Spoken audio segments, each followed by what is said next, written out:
Hello friends, welcome to Indian kitchen. ఈరోజు నేను spicy and tasty recipe chilli egg చేయబోతున్నాను. పిల్లలకైనా ఎవరికైనా చాలా హెల్దీ రెసిపీ ఇది. చిల్లీ ఎగ్ రెసిపీ కోసం 4 కోడిగుడ్లు తీసుకొని వీటిని ఇలా 4 కోడిగుడ్లు బాగా బీట్ చేసుకుందాము. గిన్నెలో వేసుకొని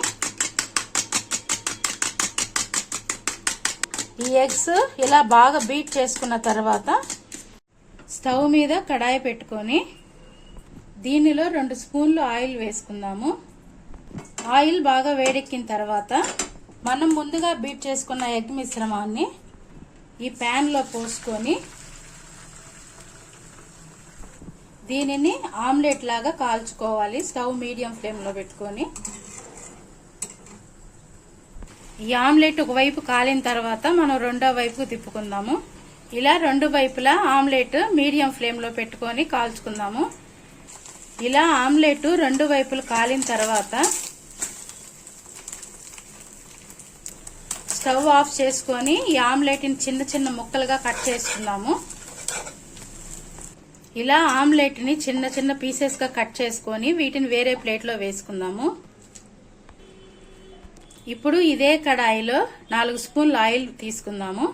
ఆయిల్ వేడెక్కిన తర్వాత దీనిలో 1 స్పూన్ వెల్లుల్లి తరుగు, 1 స్పూన్ అల్లం తరుగు, 1 చిన్న ఉల్లిపాయ తరుగు, అలాగే 1 అరకప్పు క్యాప్సికం ముక్కలు కూడా వేసుకొని వీటిని పచ్చివాసన పోయేంత వరకు వేయించుకుందాము.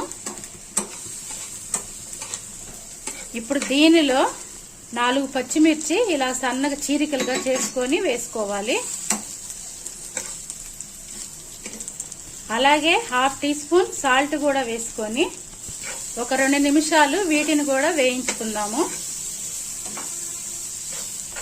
ఇప్పుడు దీనిలో రెడ్ చిల్లీ సాసు 2 స్పూన్లు, గ్రీన్ చిల్లీ సాసు 2 స్పూన్లు, టొమాటో కెచప్ 3 స్పూన్లు వేసుకొని ఈ సాసులన్నిటినీ బాగా కలుపుకుందాము ఒకసారి. ఇప్పుడు దీనిలో మనం ముందుగానే వేయించి పెట్టుకున్న ఆమ్లెట్ ముక్కలు ఉన్నాయి కదా, అవి కూడా దీనిలో వేసుకొని ఈ ఫ్లేవర్స్ అన్ని ఆమ్లెట్ కి పట్టేటట్టుగా బాగా కలుపుకుందాము కింద నుంచి పైకి.